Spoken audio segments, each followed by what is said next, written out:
Boa noite, meus amigos. Estamos aqui de volta. Como sempre, começamos invocando a Santíssima Virgem Maria e o Santo Padre Pio de Pietrelcina, para que roguem a Deus que nenhuma injustiça se cometa nesse programa. Hoje nós temos aqui a presença do deputado estadual Flávio Bolsonaro, que com uma gentileza excepcional veio fazer pessoalmente a entrega oficial da medalha Tiradentes, que me foi atribuída num gesto de generosidade incomum pela Assembleia Legislativa do Estado do Rio de Janeiro.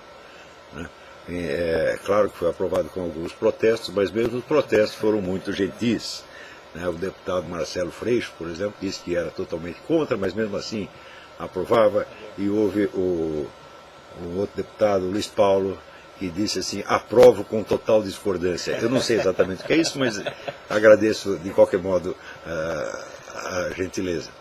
Então, aqui passo a palavra ao deputado, para que nos fale alguma coisa sobre a medalha e em seguida faça a entrega oficial. Bom, lá, em primeiro lugar, é uma satisfação muito grande estar aqui para fazer essa singela, mas muito justa, merecida homenagem. Houve alguns posicionamentos contrários também à aprovação da sua medalha, mas, como eu costumo dizer, às vezes vindo de quem vem, a crítica é um grande elogio para a gente. E acredito que eu estou aqui, representando milhares de brasileiros e pessoas também que não são brasileiras e não moram no nosso país, não moram no Brasil, mas que reconhecem na sua figura, na sua pessoa, uma grande referência intelectual, algo que é muito carente, principalmente para nós jovens. Eu saí recentemente da universidade, e sou uma testemunha ocular da lavagem cerebral que a juventude brasileira sofre nos bancos universitários. Em segundo lugar, você morar nos Estados Unidos ajuda, por mais que pareça que não, porque se você morasse em Cuba, por exemplo, acho que eu não poderia estar fazendo a entrega dessa medalha para você. Poderia ir, só não poderia sair. Se você estivesse em Cuba, provavelmente estaria lá incomunicável, um dos perseguidos políticos nessa ditadura que a cúpula da esquerda do nosso país tanto idolatra e tanto faz referência como se fosse uma democracia. Quando essa homenagem foi aprovada, vários, mas muitos foram os contatos de pessoas que gostariam de estar fisicamente no Rio de Janeiro, presenciando a entrega dessa medalha.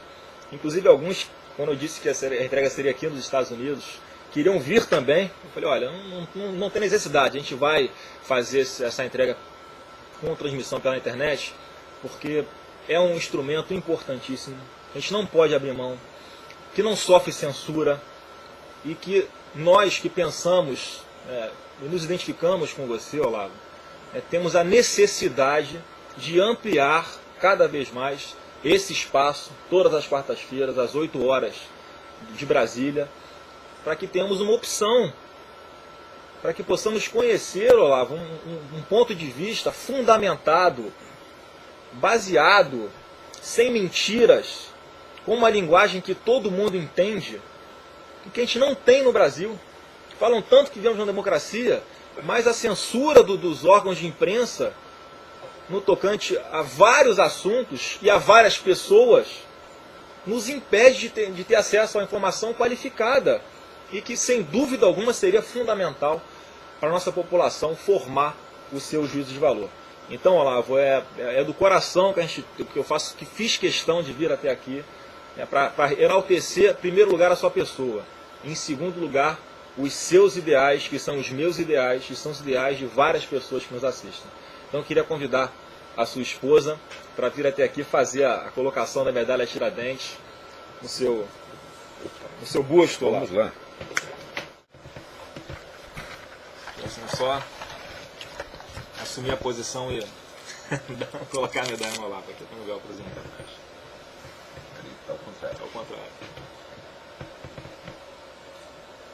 Isso, foi. Parabéns. Obrigado. Parabéns. Obrigado. Você que está em casa e quiser aplaudir também, pode aplaudir, mesmo estando sozinho de frente para o computador, que você não é maluco. Faça o que quiser à vontade. Então agradeço de coração. Você sabe que eu morei 10 anos no Rio e ninguém faz isso impunemente, a gente se acariocou um bocado, Meus filhos, inclusive, aprenderam a falar como carioca e riam muito da minha pronúncia paulista. O pai fala porta. Meu pai teve que só um pouco também para perder o sotaque dele do interior paulista. Ele é de registro, né, de Eldorado paulista. O meu pai morou nessa região há muito tempo. Vale do Ribeira? Então, Vale do Ribeira, exatamente. Então, olha, agradeço muitíssimo, né, a Assembleia Legislativa, e sobretudo agradeço àqueles que votaram em mim, aprovaram, apesar da discordância. Eu achei, na verdade, eu achei um gesto muito nobre deles, né? Isso é uma coisa que está fora de moda no Brasil. Quer dizer, você aceitar tratar o seu adversário político como se fosse gente. Porque a norma é tratá-lo como se fosse coisa, né? Por exemplo, agora nós temos essa Comissão da Verdade, que fica, né, chorando torrentes de lágrimas pelos terroristas mortos e não diz uma palavra de conforto, uma palavrinha de conforto às vítimas do terrorismo. Para eles, assim, não se fala disso, isso não é gente, isso a gente joga na lata de lixo da história. Ou seja, desumanizar, deformar completamente a imagem do adversário se transformou em moda. E uma nova geração que já foi educada dentro disso acha isso inteiramente natural. Como acha natural haver a unanimidade esquerdista. Você vê, durante a famosa ditadura, né, que esforço fez o governo para eliminar a esquerda política? Nenhum, ao contrário. Né? Tem até o estudo do Ricardo Vélez Rodrigues mostrando como a intelectualidade esquerdista foi protegida pelo governo nas universidades durante o tempo da ditadura. Sem contar o fato de que a esquerda dominava toda a mídia, como eu mesmo provei numa série de artigos. Você não tinha um diretor de redação que não fosse esquerdista, era comunista militante. Isso durante a ditadura. Ou seja... Muitos ficaram ricos disso, inclusive. Claro, claro. Subiram na... Houve um estudo feito pelo embaixador Meira Pena que mostrou que aquele foi o período de maior progresso da indústria do livro esquerdista no Brasil. Né? Então, isso quer dizer que os militares jamais tentaram conquistar a hegemonia ideológica e muito menos o controle total da situação. Eles combateram a guerrilha, isso é outra coisa. Mas a chamada esquerda pacífica teve amplo espaço para se manifestar, tá certo? E tanto que acabou criando aquele imenso movimento das diretas já, essa coisa toda. Se criou esse movimento foi porque havia condições. Se fosse em Cuba ou na China, meu filho, você não criava esse movimento de jeito nenhum. E houve um ânimo também dos militares de progressivamente... liberar e trazê-los de volta, né? Agora, essa ideia da hegemonia do controle total, para esta gente é inteiramente natural. Eles acham simplesmente natural que não exista direita, não exista oposição. Todos os lugares dessa gente tomam poder foi assim. Você acha que é coincidência? Não é isso? Porque tem uma época que era assim, a moda era jogar tudo nas costas do Stalin. Não, o malvado foi o Stalin. Digo, escuta, mas Mao Tse Tung fez muito pior. Pol Pot fez muito pior. É todo lugar que vocês tomam poder, é assim. Claro que nem sempre é pela violência. No Brasil não precisaram de violência. Por quê? Vocês destruíram toda a oposição na base de acusações de corrupção, das quais 3% foram provados. Os outros 97% não precisa provar porque o sujeito já está queimado mesmo. E hoje, ó, quando a gente se coloca contra essas ideias, somos rotulados de autoritários, fascistas. Sim, o autoritário sou eu. Quer dizer, vocês têm a polícia na mão, vocês têm o controle da mídia, vocês tudo, e eu que sou autoritário? Ah, vão a merda, porra. Né? Como é que a gente vai ter paciência com gente que é tão mentirosa assim, tão cínica? Não é isso? Então, olha, eu acredito que esta homenagem tem um sentido também, fazendo um protesto. A situação não pode continuar assim. Não é possível você ter uma corrente ideológica que domina um país inteiro e que não deixa espaço para um... Você vê, a presença do Flávio Bolsonaro ou do pai dele na Câmara Federal, considera um escândalo. Não, é um cara, não pode ter um contra nós, não pode ter nenhum. Tem que ser um imenso e gigantesco e uniforme. Amém. Sim, senhor. Sim, senhor. Todo mundo tem que ser boi de presépio. Como é que é isso? E ainda dizem que eles são pela liberdade. Eles são pela liberdade deles. Ora, você sabe que até Hitler e Stalin eram a favor da liberdade deles. Quem é que não é? Não é isso? Então, o difícil é você respeitar a liberdade dos outros. Mas eles não têm essa ideia, nem a liberdade, nem a honra, nem a simples humanidade. Né? Você vê, quando você vê algum sujeito de esquerda, uma Dona Dilma qualquer, o seu Lula, né? O Zé Dirceu, né? Dizer assim, olha, vocês que foram vítimas de nós, Orlando Lovecchio, Mário Cosel, as famílias que nos perdoem, foi, assim, na época era uma época de conflito, de violência, e fizemos vítimas inocentes, vocês nos perdoem. Quando que eles falaram isso? Nunca, nunca. Isso não lhes ocorre. Por quê? São psicopatas, no sentido mais técnico e científico do termo. Repito, este pessoal da guerrilha e os líderes que nos conduzem são psicopatas. Leiam o livro do psiquiatra polonês Andrzej Lobachevsky, que se chama Political Ponerology. Poneros, em grego, é o mal. Então, é o estudo psiquiátrico do mal. Você vê lá a descrição da personalidade psicopática, é a Dona Dilma, é o seu Zé Dirceu, são todos esses, é o seu Franklin Martins, são pessoas que não têm os sentimentos humanos normais. O sentimento humano normal é transformado pelo espírito de autoproteção mafiosa. Só nós somos humanos. E são esses, Olavo, que estão no poder hoje e que querem reescrever a história com essas comissões da verdade. Porque tem a federal que está instalada, tem as estaduais Claro, que porque estão é tudo baseado tem a comissão da verdade municipal. Tudo baseado em mentira e ocultação. Eu já provei isso 1000 vezes, pô. Eu já mostrei como é que esse pessoal faz história, pô. Eles ocultam o documento. Por exemplo, ninguém pesquisa o seguinte: esses brasileiros todos que foram para Cuba exerceram cargos no governo mais repressivo e violento e torturador que tem na América Latina. Enquanto não investigarmos as atividades desse pessoal em Cuba, não saberemos o que se passou. Teve uma comprovação, Olavo, de que eles queriam tudo no nosso país em 64, menos instalar uma democracia. Se você pega a própria lei da anistia, ela alcança desde 61 até o meados da década de 80. Por que desde 61?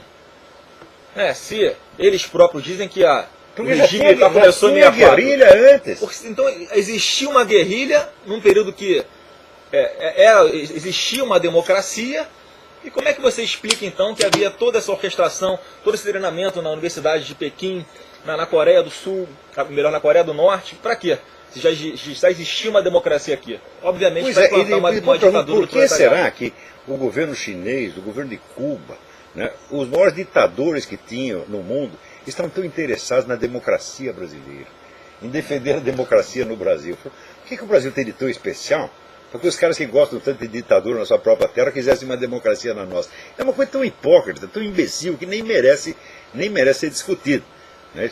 Mas aqui eu queria perguntar, então, para o deputado, como é que está essa luta no Brasil? Como é que vocês estão se sentindo? Porque vocês estão muito isolados. Não é isso? Olha lá, representa uma faixa enorme da população. Mas partidariamente, dentro da estrutura, né, das estruturas de cima, vocês estão sozinhos. E é muito difícil, Olavo, a gente não abre mão de fazer a nossa parte. Mas é complicado porque pelo voto, eu não estou aqui fazendo nenhuma incitação a uma tomada de poder, a golpe ou a implantação de uma ditadura, não é nada disso. Mas é muito difícil no voto. O Brasil tem que passar por um longo processo de amadurecimento ainda, porque a gente sabe que na hora de escolher os seus representantes, a maioria esmagadora da nossa população vota com o estômago. Essa é uma verdade. Isso é um fato. Quando não vota com o bolso. Né?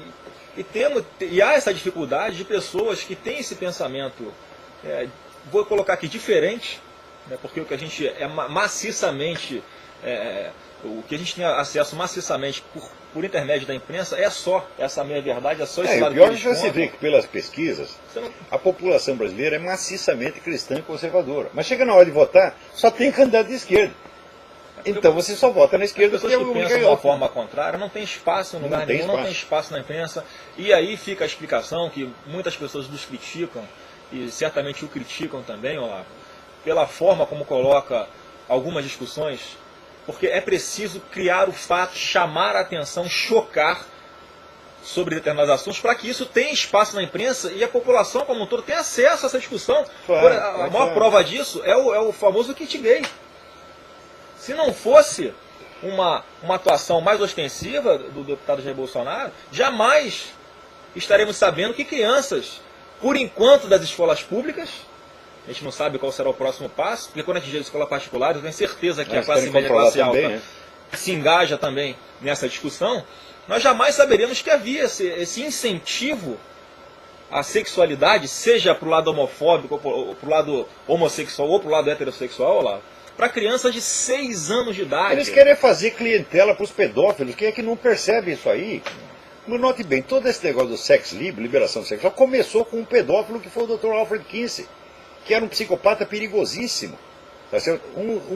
Cometeu uma das maiores fraudes científicas da história humana, porque ele pegava estatísticas que ele obtinha entre presidiários, né, gente que estava presa por crimes sexuais, e vendia aquelas estatísticas como se fosse a opinião da população em geral. O cara devia estar na cadeia, porra. Né? E, no entanto, tem uma autoridade extraordinária, fizeram até um filme para homenagear. Então, toda essa coisa é baseada numa fraude. Né? E o movimento gaysista vem na esteira disso aí. A gente percebe, Olavo, que é um plano realmente de tomada, não porque eles já estão no poder, mas de manutenção no poder. E, sobretudo, eles usam sempre essa coisa da Desconstrução da ruptura. família. Eu acho que é o... Claro, eles odeiam a família, porque a família é o principal núcleo de resistência à autoridade do Estado. Eles querem que o Estado seja o mediador de todas as relações humanas. Você, para chegar com a sua... para dar uma massa da sua namorada, vai precisar fazer um requerimento, porra. É assim mesmo, você pensa que não? Aqui nos Estados Unidos, por exemplo, para um pai perder a guarda dos seus filhos, é assim, a coisa mais fácil do mundo. Não precisa provar nada. A mulher chega e diz, ele ameaçou me bater. Pronto, o cara perde tudo. Tá certo? Então, as famílias estão sendo destruídas aqui por via judicial, uma atrás da outra. É que querem fazer agora no Brasil também, né? Mas é claro. PLC 122. Agora, com isso você tem naturalmente aumento da criminalidade. Quer dizer, crianças criadas fora da família têm mais tendência à criminalidade. Eu acho que a gente tem muito até que aprender com os métodos que a esquerda usa para criar todo esse contexto de mentira. Porque eles pegam bandeiras politicamente corretas e dentro desse projeto está essa manutenção no poder deles. Ou seja, explicando, vamos pegar, por exemplo, esse combate à homofobia. Mas ninguém é a favor, Olavo, de um cidadão pegar uma lâmpada fluorescente e dar na cara do outro. Agora, isso. Esta semana eu arrumei uma tremenda briga com conservadores evangélicos porque eu escrevi que o homossexualismo não é antinatural. Então tem cara que caiu de pau em mim, tá entendendo? A briga eu acho que não é agora, contra o homossexual. Esse negócio de rotular de homofóbico, homofóbico é a sua mãe, você tá entendendo? Para com isso. Você vê, essa semana, né, a semana passada eu fiz um comentário breve sobre o Jean Willis, alguma coisa que ele tinha falado na disputa com o Malafaia. Eu comentei o cara uma vez. Daí ele disse, não, o Olavo de Carvalho ele tem obsessão comigo porque ele é homossexual enrustido. Eu digo, ora, mas mesmo que eu fosse homossexual público, descarado, escandaloso, mesmo que eu fosse a Rogéria, eu jamais teria uma obsessão com o Jean Willis, porque ninguém tem. Jean Willis, você já olhou no espelho? Você acha que alguém vai comer você, rapaz? Você acha que alguém fica excitado com a sua pessoa? Mas que ilusão, que mentira. Tu é feio que dói, rapaz. Agora, imagina você virar aqui e me mostrar esse seu cu peludo e eu vou ficar atraído por isso. Tu tá doido. Nem seu cu, nem seu peru, nem sua cara, nem coisa nenhuma. Ninguém, olha aqui, vou profetizar. Ninguém jamais vai comer você. Certo? Você vai ficar sozinho, tá certo? De noite você vai no seu quarto, encosta no travesseiro, chora um pouquinho, tá certo? E vai dormir e sonhar, né, com aqueles homens maravilhosos, aqueles alterofilistas que vão lá. Isso não vai acontecer, rapaz. Tu vai ficar sozinho. Tá certo? Eu acho que ele está com um dilema na cabeça dele. Ele está em dúvida entre você e o Jair Bolsonaro. Pois é, Agora, quem vai cumprir a missão, Olavo? Pois é. Agora, porque eu citei o cara uma vez. Você vê esse pessoal como é projetivo. Quer dizer, um comportamento obviamente projetivo, qualquer estudante primeiranista de psicologia reconhece. Porque eu citei o cara uma vez, eu estou obcecado com ele. Não, ele é que meteu esse negócio de sexo no meio, entendeu? Então ele é que está pensando nisso aí. Eu jamais pensaria. Não, se eu pensar em comer o Jean Willis ou dar para o Jean Willis, se eu pensar durante 10 segundos, eu vou broxar por 20 anos pela frente. Eu vou me tornar o cara mais ascético e assexuado do universo. Né? Que nem o Luiz Mota se gabando que transou com 500 homens. Mentira! Se transou com 5, foi muito e ainda pagou. Olha a cara do homem, porra. Quem é que pode comer essas pessoas? Vocês pensam que vocês são o quê? Sharon Stone? Essa pessoa que você falou, por exemplo, Olavo, fala publicamente, assume publicamente, né, que batalha pelo fim da criminalização da pedofilia. Quer dizer, mas você vê, o número de líderes gays que são a favor da pedofilia é enorme. Este ano aqui, já aqui nos últimos meses, já foram presos 3. por causa disso. No Brasil, o Luiz Mota está sendo processado por isso, e está aí o João Willis querendo a liberação da pedofilia. Existe, se não é a mesma coisa, eu não acredito que exista uma vinculação, vamos dizer, psicológica entre homossexualismo e pedofilia, mas a vinculação política existe. Esse ponto que eu queria chegar. A exploração de determinados assuntos, né, para conseguir vantagens políticas disso. Isso é mais do que óbvio. Não, você falou do Jean Willis, ele chegou, ele teve o mandato dele com 12 mil votos, enquanto houve parlamentares, candidatos aí com 60, 70 mil votos que não entraram. Ele veio por causa de uma sobra do candidato dele que teve mais votos. Mas você vê um candidato também, o Chico Alencar, que é do partido dele, que fez mais de 300 mil votos, mas que partia das mesmas bandeiras. Né? O Chico Alencar é uma pessoa, por exemplo, Olavo, que pega a emenda parlamentar dele e bota para financiar as passeatas gays. Então você vê essas manifestações, né, que hoje em dia são a decadência do ser humano. Recentemente a televisão mostrou na sua intimidade, Olavo, como é a parada gay de São Paulo. Não, eu vi, algo assustador. É assim, é um negócio de obscenidade explícita. Céu aberto. Agora, por que drogas. eles fazem isso? Eles podiam ter defendido a causa deles de uma maneira discreta, tranquila, mostrando os gays como pessoas bem comportadas. Por que eles não fizeram isso? Por que eles escolheram o contrário? Escolheram o escândalo, a esculhambação, tá certo? O liberou geral, o carnavalista. Por que eles escolheram? Porque eles sabem que isso vai chocar o pessoal religioso evangélico, e esses caras vão ter uma reação emocional, vão investir contra o homossexualismo. Daí o que eles fazem? Usam isso, tá vendo? A homofobia. Eles usam isso como prova de homofobia.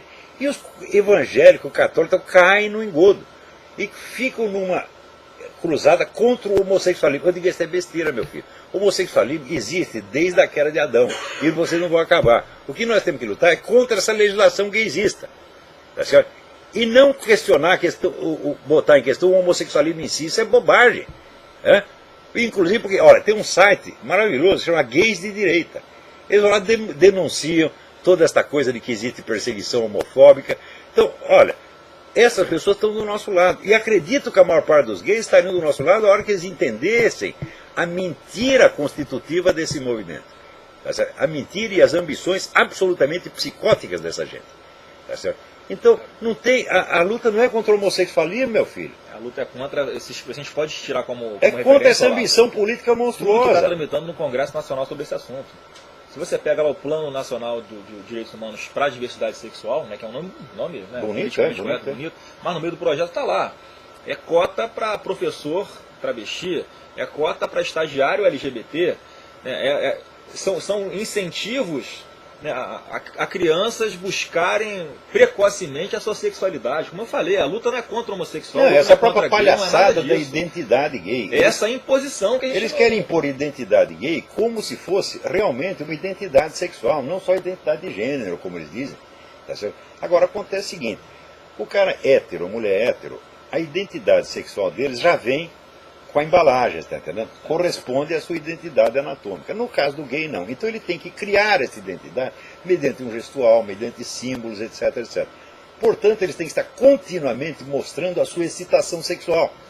Coisa que se um heterossexual fizer, ele vai para a cadeia. Você está entendendo? Se você lá passando um projeto então, desse aí, isso por quer exemplo, dizer que esta conduta deliberadamente obscena e chocante será reconhecida por lei como um direito. Um direito que nenhum heterossexual tem e não deve ter. Se o cara fica toda hora falando do tamanho do pau dele, quantas mulheres ele comeu, é considerado um cara inconveniente. Tá certo? Pelo que está sendo proposto, lá, você está num restaurante com a sua esposa e suas filhas, almoçando. E chega um casal de barbudos e começa a se beijar ao ponto de soltar a faísca do beijo. E você se incomoda com aquilo, se retira do recinto ou pede... Coisa que se um casal heterossexual fizesse, chamariam a polícia. Ele vai preso. Pois é. Então, eles vão ter direitos que os heterossexuais jamais tiveram. E uma atitude que, se fosse um casal de heterossexuais, também incomodaria. E o direito de impor uma identidade totalmente construída, que não está na constituição anatômica deles. Está escrito no projeto lá, desconstituição da heteronormatividade. Porque há toda uma pseudociência que acredita que isso são construtos culturais e não coisas da natureza humana. Quando, é o seguinte, a identidade de homem e mulher é idêntica em todas as culturas do mundo. E digo mais, casamento gay jamais existiu. Você vê os imperadores romanos, que eram quase tudo gay, Nero e Calígula, por exemplo, eles fizeram casamentos gays, mas não o impuseram como lei. Nem eles tiveram essa cara de pau. Ou seja, casamento gay já vai existir em toda a humanidade. Então significa o seguinte, a humanidade toda esteve errada, foi tudo um construto cultural, e só quem está na realidade são os teóricos do movimento gay, como o Sr. João Willis. Vocês podem acreditar nisso? Isso é uma pretensão absolutamente megalômana, louca, psicótica, tá entendendo? E é com esses caras que nós estamos discutindo. Quer dizer, a luta não é contra o homossexualismo. Uma pessoa pode ser homossexual e ser totalmente normal. O resto normal, produtivo. Olha, eu já falei para vocês, a essência da literatura católica no Brasil, a nata da literatura católica foi feita por autores homossexuais, Luz Cardoso, Otávio de Faria e outros. Tá certo? Então, o problema não é a homossexualidade, o problema é a imposição da identidade gay como um direito. Eu até uso um exemplo nos debates, Olavo, que é o seguinte: qualquer casal, que a mulher está grávida, todo mundo torce para ver um homem ou para ver uma mulher. Ninguém torce, pô, tomara que venha um viadinho que eu vou morrer de orgulho. Olha, se vier homossexual, não há o que ser feito. Você não vai recriminar agora, dizer que você vai ter orgulho disso. Não, você pode se orgulhar por seu filho ser um bom profissional. Você se orgulha de ser heterossexual? Isso não tem o menor sentido. Você pode se orgulhar de uma coisa que você simplesmente gosta? Não tem motivo de orgulho nenhum, isso é absurdo. Tem que ser pregado ao respeito, não à imposição e com a judicialização disso, Olavo. Tem cara que se orgulha, tem cara que fica falando do tamanho do pau dele, quantas mulheres comeu, etc. A gente sabe que o cara é biruta, porra. Agora, conduta homossexual é legitimada, digo, é legitimada se for a conduta legal e decente. É isso. Agora, eles querem a legitimação de toda e qualquer conduta gay. Quer dizer que uma sauna gay, onde eles faziam um negócio, eu lembro que um aluno falava que eles faziam um negócio chamado navio negreiro. Apagava a luz e todo mundo comia todo mundo. Tá certo? Eles querem que a gente aceite isso como uma conduta legítima. Se você falar mal, você é homofóbico. Agora, você imagina nós querer legitimar, por exemplo, sei lá, uma suruba heterossexual, troca de casais. Todo mundo sabe que isso é uma coisa indecente e isso não é aceito socialmente. Por falar em suruba, não sei se você ficou sabendo, em função do Bolsonaro ter tomado essa postura, o Olavo, inclusive aqui nos Estados Unidos, eu não sei o nome agora da pessoa, do grande artista, fez um museu de cera em homenagem ao Jair Bolsonaro, em que ele aparece em imagens, em esculturas de cera, sendo enrabado por várias o obcecado somos nós. A escultura, o Jair Bolsonaro e 2 homens, outro Jair Bolsonaro e 10 homens fazendo uma suruba. Quer dizer, é isso que a gente tem que alertar a população. Eles pensam nisso 24 horas. Veja, esse pessoal tem que pensar nisso 24 horas por dia. Porque, como identidade homossexual não tem base anatômica, ela tem uma base psicológica, ela é baseada no desejo. Então o cara tem que expressar desejo 24 horas por dia. Você está entendendo? Agora, se for homossexual normal, ele entende que ele só é homossexual na hora do ato sexual. Fora disso, ele não é. Agora, como tem identidade, então tem que ser 24 horas por dia, e a identidade é reforçada, é mantida na base da constante expressão de desejo. Então o cara está permanentemente excitado, só fala disso, só pensa nisso e diz que os outros que têm obsessão. Quer dizer, é uma coisa louca, psicótica. Não a gente fica com essa preocupação, olha lá, como eu falei, de estar judicializando a partir de agora já no Brasil isso. Pessoas entram na justiça querendo que você pague danos morais ao homossexual porque eu chamo ele de viado. Quer dizer, mas ele pode chamar passeata de orgulho gay, eles têm tanto orgulho tem tanta necessidade de manifestar a sua opção sexual, e eu digo opção propositalmente, não orientação, eu digo opção sexual, que a gente sabe que muitas vezes as circunstâncias, o meio também forja o caráter e as opções da pessoa, e tentam agora levar para o lado da judicialização, que é muito perigoso. E daí acontece o seguinte, os juízes começam a dar... Por lei você vai ser proibido de distinguir entre uma mulher e um homem vestido de mulher. Você vai ter que dar o mesmo tratamento, ou seja, você vai ter que furar seus olhos. Eu acho que a maldade é tanto, porque eles começam inclusive a misturar bandeiras muito mais legítimas do que essa, como por exemplo a questão do racismo. Eles sim, tem que misturar, como claro. Sendo, somos como se eles fossem raça. Pois primeiro que essa questão de raça é cientificamente discutível, para não falar impossível de ser provada. Em segundo, que a gente sabe que existe a discriminação racial, existe o preconceito racial. Agora, como é que a gente vai botar um paralelo a questão do racismo e a questão da homossexualidade. Porque eles usam isso para tentar, como eu falei, emplacar esses projetos para tornar lei nasce ali, não algo dá nada que ele análogo ao possa racismo, fazer, né? que está muito longe disso. Não dá para a gente também misturar. A gente tem que tomar cuidado para que isso não seja usado como plataforma para Mas fortalecer misturar e esse confundir é o que esse pessoal faz 24 horas por dia. A mentira E tá, tem tá gente, às vezes, de boa fé, porque ele não sabe responder no momento, ele aceita aquilo.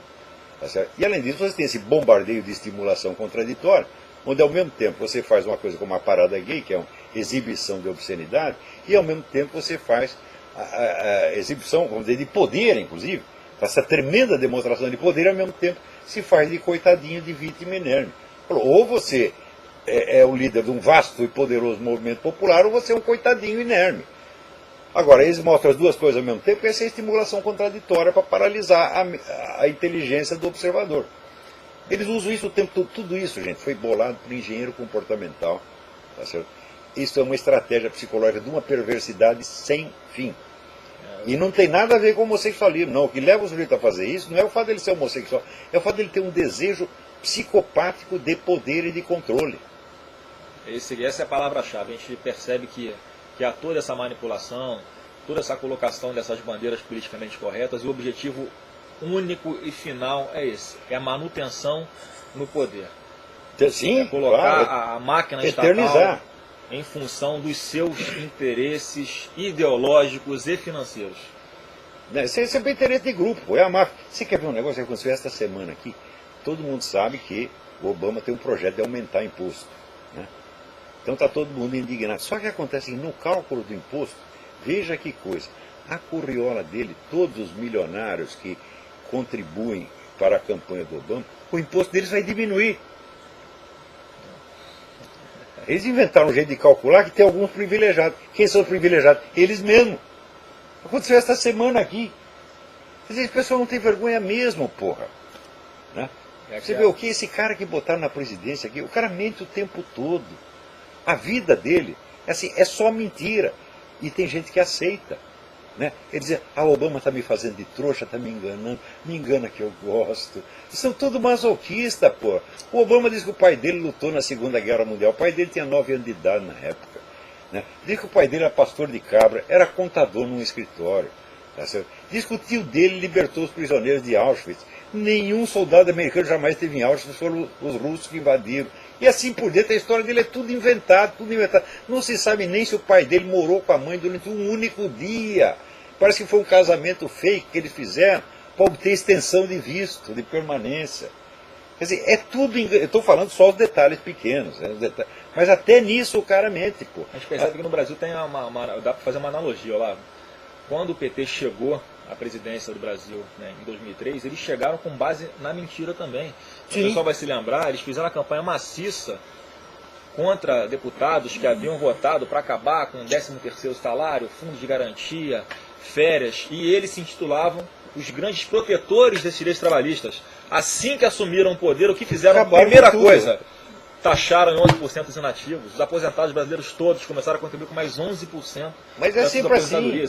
Eles chegam com a mentira, se instalam no poder, e agora todo esse projeto, toda essa ideologia entranhada nas suas propostas não tem outro objetivo senão a manutenção dele. Agora, preste atenção, uma coisa é o sujeito que mente uma vez ou outra. Outra coisa é o indivíduo incapaz, insensível à diferença entre verdade e mentira ou entre o bem e o mal.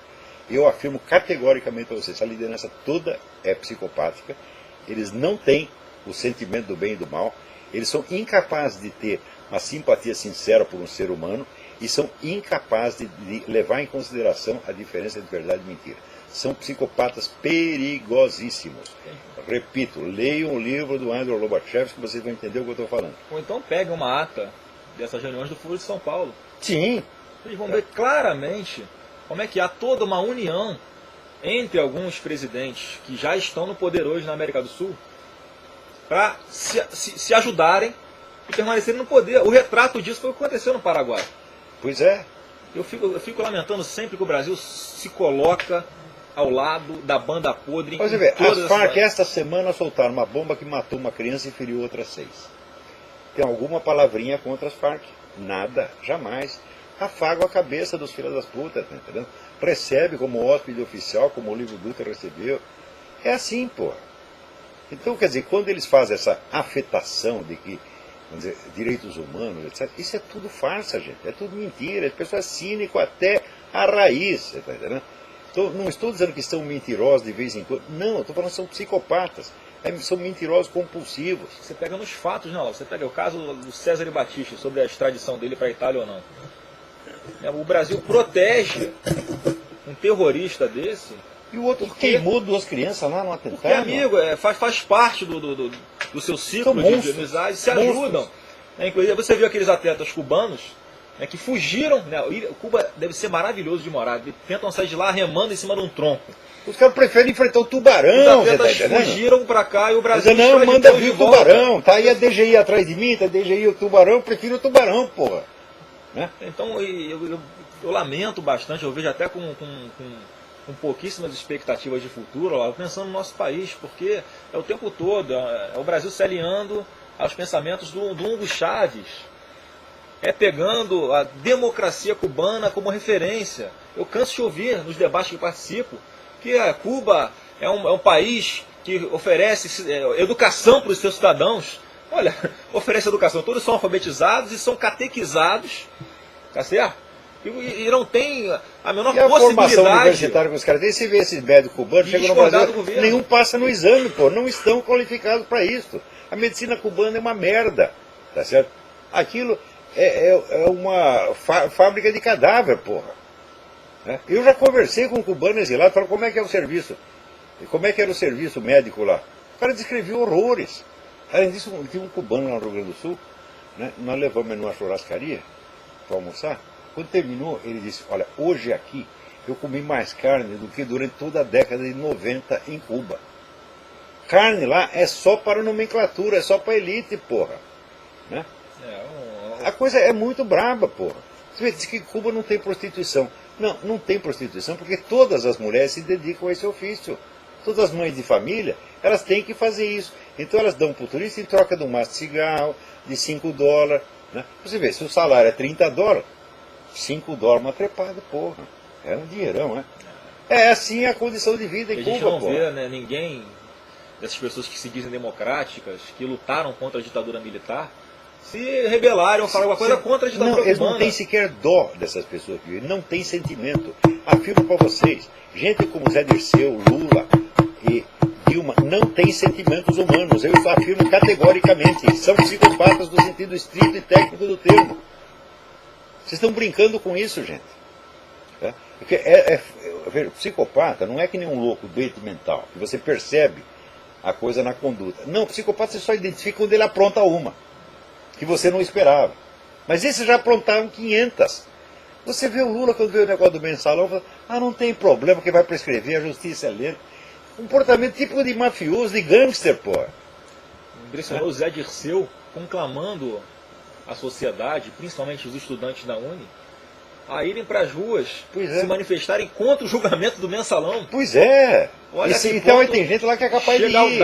O pessoal da Uni vai, eles são muito bem pagos para isso. Não, uma instituição que hoje você olha, qualquer pessoa com um mínimo de bom senso consegue perceber que aquilo é uma formação, né, de adolescentes para compor a quadrilha do PT. Eu lembro que 20 anos atrás já adverti o pessoal que o PT não é um partido como os outros, é um partido revolucionário. Ele não veio para ser eleito, exercer o poder e depois ceder o lugar aos seus adversários no rodízio normal da democracia. Não, ele veio para mudar o sistema de uma vez por todas e se encastelar no poder para sempre. E todo mundo diz, não, isso é exagero, etc, etc. Você é teórico da conspiração. Teórico da conspiração, caralho, porra. Estou falando uma coisa óbvia para vocês. E quando digo que são psicopatas, eu digo, olha, meu filho, dá para você testar os caras, dá para fazer exame de tomografia cerebral e mostrar quais são as áreas do cérebro que funcionam. Porque psicopata é o seguinte, quando você mostra uma cena comovente para uma pessoa normal, as áreas emocionais são ativadas. No psicopata são as áreas linguísticas, não as áreas emocionais. Ou seja, ele sabe o que é emoção, ele tem o conceito, mas ele não a sente. Ele só sente. Tem 2 emoções que ele sente, medo e raiva. Só isto. Agora, ele consegue fingir. E a prova de que é fingimento é que é emoção seletiva. Só tem emoção quando lhe convém, porra. Eu não consigo entender como é que a parcela maior da nossa população consegue manter na presidência do nosso país, Olavo, alguém do PT, esquecendo que tem toda uma rede, tem todo um satélite em volta das pessoas, como o Zé Dirceu, né, como o pessoal não consegue. Quando a coisa é muito ruim, a mente humana ladrões, recusa. Comprovadamente. Quando a coisa é muito ruim, o cérebro humano real não consegue acreditar, fica em estado de estupor. Ele fala, não pode ser tão ruim, o Lula deve ser bonzinho. É que nem esse pessoal que acredita que leão é bonzinho, né? Estou lendo uma série de reportagens sobre gente que foi comida por leão, por tigre, que eles criavam em casa. Não, os animais são bonzinhos, são nossos amigos. De repente o leão crau comia o cara. Tá entendendo? Então, se a coisa é ruim, você não quer acreditar, porra.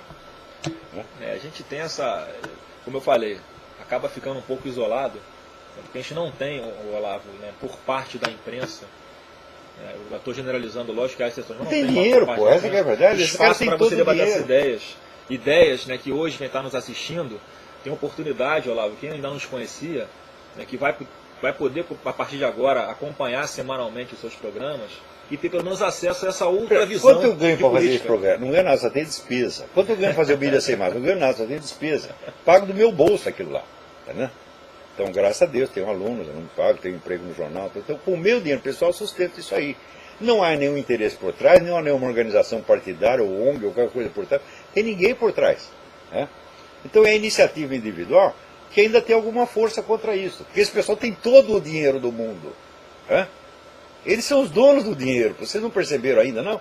Ainda fica falando contra os capitalistas, contra os exploradores capitalistas, quando são eles mesmos os únicos exploradores capitalistas. Você conhece algum comunista pobre? Não, não tem.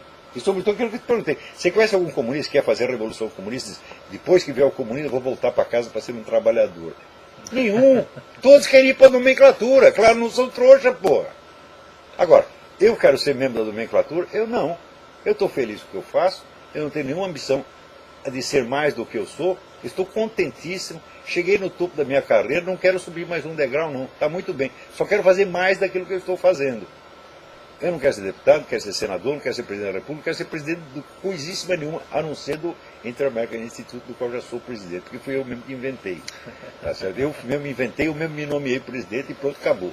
Tá certo? Por isso que funciona. Por isso que funciona. Agora você não tem que negociar com nenhum congresso nacional? Não, tem que negociar só comigo mesmo e com a dona Roxane. Agora, para não dizer que está tudo merda, você veja, nós temos aqui que fazer uma homenagem a Dom Eugênio Araújo Salles. Tá certo? Que foi um homem de uma fidelidade, de uma constância, um exemplo para todo o Brasil. Um maravilhoso, caramba. E que no interior dele ainda aconteceu este óbvio milagre, desta pomba que desceu e ficou 40 minutos estacionada ali em cima da cabeça dele. Pomba não fica 40 minutos em lugar nenhum. Então isso é um sinal para vocês. Vê se vocês aprendem, meu Deus do céu. Vocês tinham um homem santo aí e não perceberam. E eu lembro até quando esse pessoal gaysista juntou para fazer um assédio judicial contra do Eugênio. Fizeram assim 98 processos ao mesmo tempo. Ninguém pode se defender de 98 processos. Então quem faz assédio judicial não quer justiça, quer amarrar a mão da pessoa. Eu não sei como o Dom Eugênio saiu disso, talvez o cara tenha até desistido do negócio. Né? Mas é isso que o homem recebe pela sua santidade, por 70 e tantos anos de serviço prestado ao Brasil, que ele morreu com 91. Né?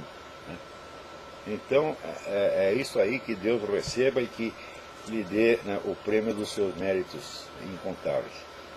Bom, Olavo, só então me despedindo de quem está nos assistindo, solicitando a todo mundo, Olavo, que ajude a divulgar esse seu programa semanal. Se você tem Twitter, se você tem Facebook, enfim, qualquer outra rede social que você participe, convide um amigo para assistir, para conhecer pelo menos as ideias diferentes, mas sempre fundamentadas, e que você não vê escrito em jornal nenhum. Isso não sai publicado em lugar nenhum. Então a internet tem essa função essencial na formação do nosso caráter, por enquanto, da nossa eles também estão querendo política. Controlar. Então, enquanto não há a censura também na internet, é importante que nós possamos, né, nós que pensamos da mesma forma, né, que temos identidade em diversas maneiras. É lógico, Olavo, que não dá para a gente ter uma unanimidade, não é em todos os assuntos que a gente vai pensar exatamente da mesma forma, isso é impossível, mas a gente percebe que com aquelas pessoas que a gente tem alguma afinidade, que a gente reconhece como uma referência, como eu falei, ideológica, que enxerga a política com um senso crítico, como você enxerga, é importante que a gente faça essa divulgação.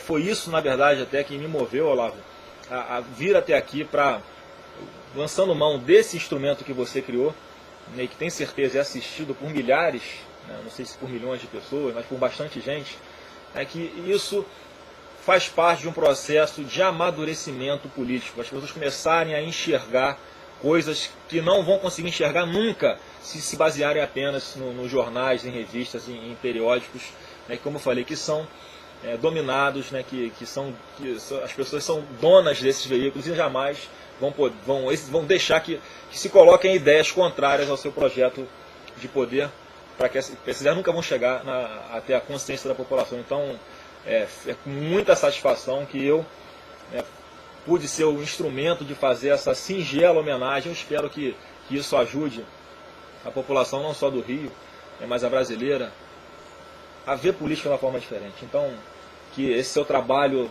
dure ainda muitos e muitos anos. Tenho certeza que esse seu cigarro não vai ser responsável por antecipar isso. Não, tem perigo. Tá bom, Olavo? Quero apertar sua mão, te dar um abraço e que você se sinta abraçado por todo mundo que está nos assistindo aí. Tá bom? Eu agradeço de coração ao deputado Flávio Bolsonaro, não só por esta homenagem, mas por toda essa luta heróica que tanto ele no Rio de Janeiro quanto o pai dele em Brasília vem desenvolvendo contra a hegemonia da estupidez. Tá certo? Então, aqui, ó, de coração agradeço e muito sucesso para vocês. Se é pouco perto você merece. Tá bom? Obrigado. Um abraço, pessoal. Dá licença. Então, nós temos aqui mais uns minutinhos de programa.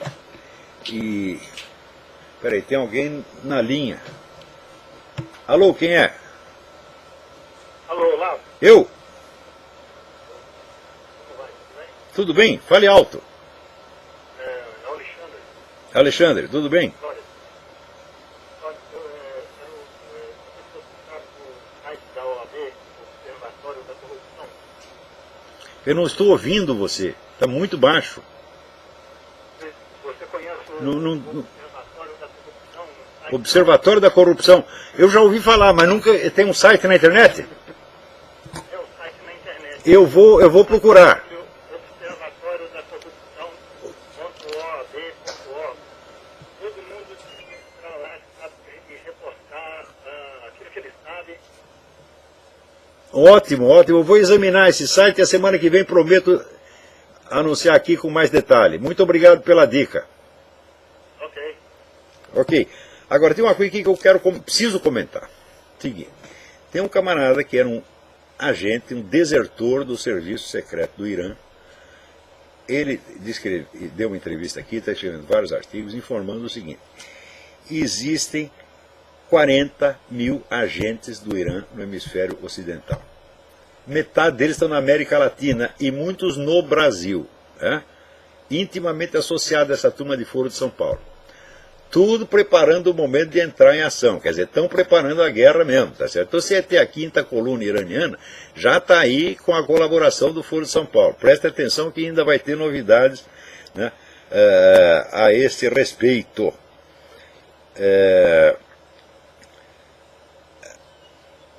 Agora, esta semana também, para não dizer que está tudo perdido, o ex-presidente Álvaro Uribe lançou a candidatura presidencial do Fernando Londoño, que já foi ministro da Justiça na Colômbia, é um homem altamente respeitado, tão respeitado que tentaram matá-lo, né, e soltaram lá uma bomba, mataram dois assistentes dele, parece, mas ele escapou, porque ele caiu atrás de um dos cadáveres, veja você.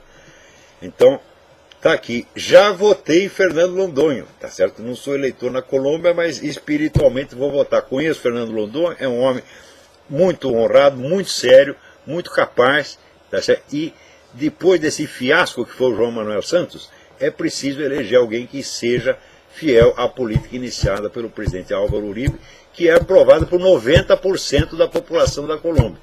Tá? Então, bom, eu acho que esta semana aqui... Peraí, tem mais alguém na linha. Alô, quem é? Alô? Alô? Olá? Eu, fale mais alto. Tudo bem? Tudo bem? Eu sou o Felipe, eu falo de Goiânia.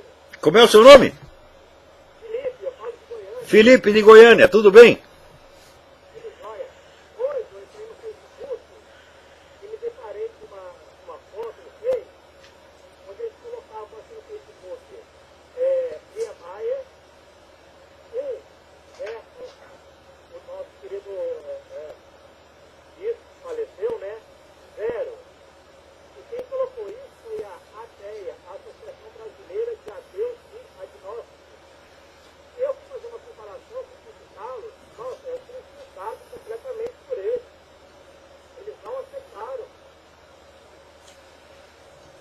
Olha, eu não estou entendendo direito, porque está muito baixo, mas eu entendi que existe esse site dessa ATEA, Associação não sei que dos ateus, ou dos idiotas, não sei quanto, né? Associação de todos os idiotas, né? E analfabetos, né? ATEA, né? Eu vou dar uma olhada no site deles e comento a semana que vem, porque o nosso tempo aqui também já está acabando, não dá mais para falar nada essa semana. Obrigado pela dica de qualquer maneira, prometo que vou olhar lá. Tá, obrigadão. Agora, só para encerrar, você vê como estão as coisas aqui nos Estados Unidos. O cara que é o secretário dos transportes, eles estão tentando fazer uma ferrovia, né, trem-bala, né, feito por uma empresa chinesa. Então a empresa chinesa vai ter todo o mapeamento do território, vai ter acesso a tudo quanto é informação, quer dizer, é um risco de segurança menor. Vai custar um dinheirão, né? E claro que tem gente que está contra. Daí o secretário dos transportes diz, é por isso que esta merda não funciona. Você vê, na China, a China é muito mais eficiente, porque lá 3 pessoas tomam todas as decisões, aqui são 3 milhões. Você vê, eles estão infelizes, porque aqui a coisa tem que passar por consulta popular. Né? E quer reduzir para 3.